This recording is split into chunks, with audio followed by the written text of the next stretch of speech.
All right, today, guys, we're going to read chapter 6 of Night. We're almost done with the book. This is going to be an individual reading, so I need your voice level at 0. If you need help, raise your hand and I'll come help you. Stay seated. Make sure that your head is off your desk. You're answering the questions, and being successful means you've read this whole passage and you're answering the questions. All right, read along with me on the screen.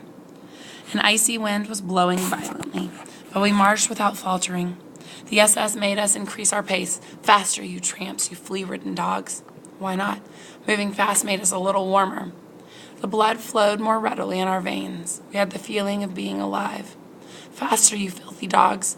We were no longer marching. We were running, like automatons. The SS were running as well, weapons in hand. We looked as though we were running from them. The night was pitch black. From time to time, a shot exploded in the darkness.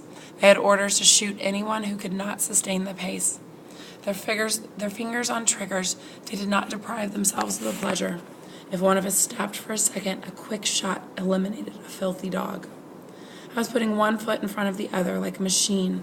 I was dragging this emaciated body that was still such a weight, if I could have shed it. Though I tried to put it out of my mind, I couldn't help thinking that there were two of us, my body and I. I hated that body, I kept repeating to myself. Don't think, don't stop, run. Near me, men were collapsing into the dirty snow, gunshots. I soon forgot him and began to think again, of myself again. My foot was aching. I shivered with every step, just a few more meters, and it'll be over. I'll fall. A small red flame, a shot. Death enveloped me. It suffocated me. It stuck to me like glue. I felt I could touch it. The idea of dying, of ceasing to be, began to fascinate me, to no longer exist, to no longer feel the excruciating pain of my foot, to no longer feel anything, neither fatigue nor cold, nothing. To break rank, to let myself slide off to the side of the road. My father's presence was the only thing that stopped me. He was running next to me, out of breath, out of strength, desperate.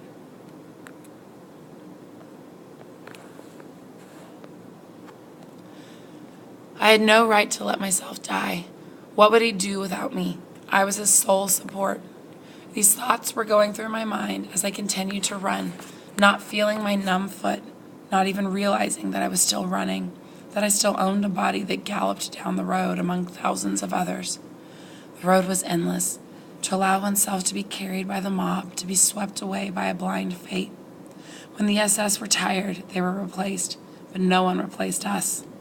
Chilled to the bone, our throats parched, famished, out of breath, we pressed on. The commandant announced that we had already covered 20 kilometers since we left, and 20 kilometers is equivalent to, almost like 15 miles, I guess. Long since we had exceeded the limits of fatigue, our legs moved mechanically in spite of us, without us. We came to an abandoned village, not a living soul, not a single bark, houses with gaping windows. We finally succeeded in entering. Inside, the snow was thick. I let myself slide to the ground. Only now did I feel the full extent of my weakness. The snow seemed to me like a very soft, very warm carpet, and I fell asleep. I don't know how long I slept, a few minutes or 1 hour. When I woke up, a frigid hand was tapping my cheeks. I tried to open my eyes. It was my father.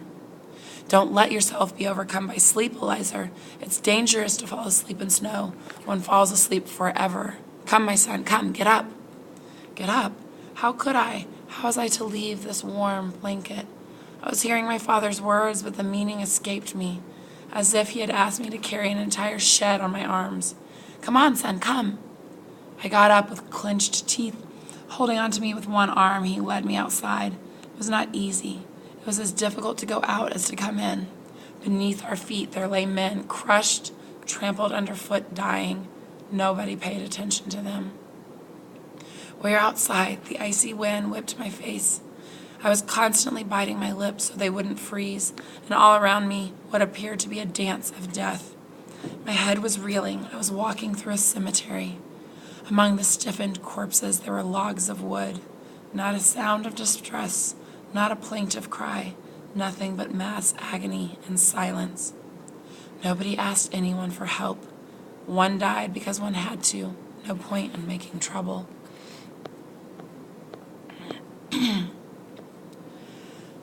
I saw myself in every stiffened corpse. Soon, I couldn't even be seeing them anymore. I would be one of them in a matter of hours. Don't worry, son. I'll watch over you. Your first father, sleep. You first, father, sleep. He refused. I stretched out and tried to sleep, to doze a little.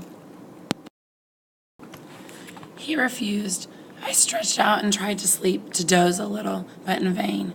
God knows what I would have given to be able to sleep for a few moments, but deep inside I knew that to sleep meant to die.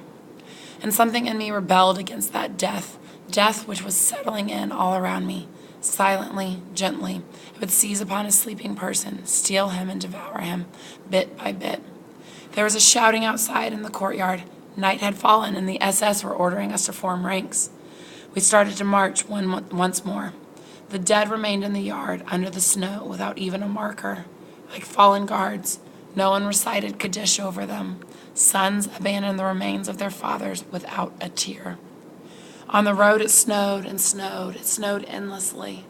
We were marching more slowly. Even the guards seemed tired.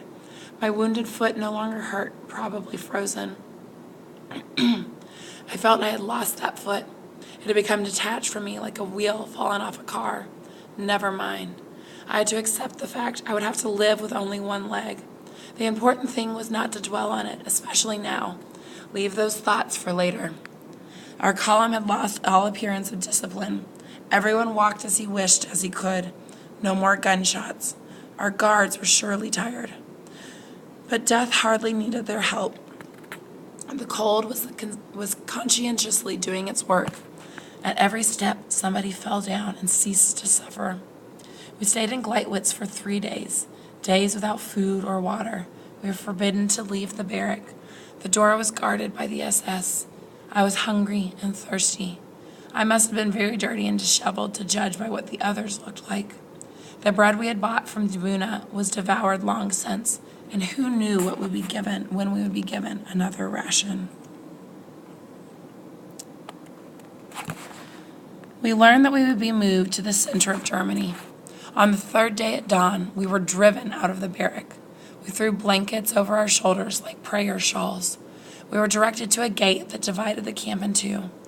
A group of SS officers stood waiting. A word flew through our ranks: selection. The SS officers were doing the selection, the weak to the left, those who walked well to the right. My father was sent to the left. I ran after him. An SS officer shouted at my back, "Come back!" I inched my way through that crowd. Several SS men rushed to find me, creating such a confusion that a number of people were able to switch over to the right, among them my father and I. Still, there were gunshots and some dead. We were led out of the camp. After a half-hour march, we arrived in the very middle of a field crossed by railroad tracks. This is where we would wait for the train's arrival. The hours went by. Our eyes were tired from the staring at the horizon, waiting for the liberating train to appear.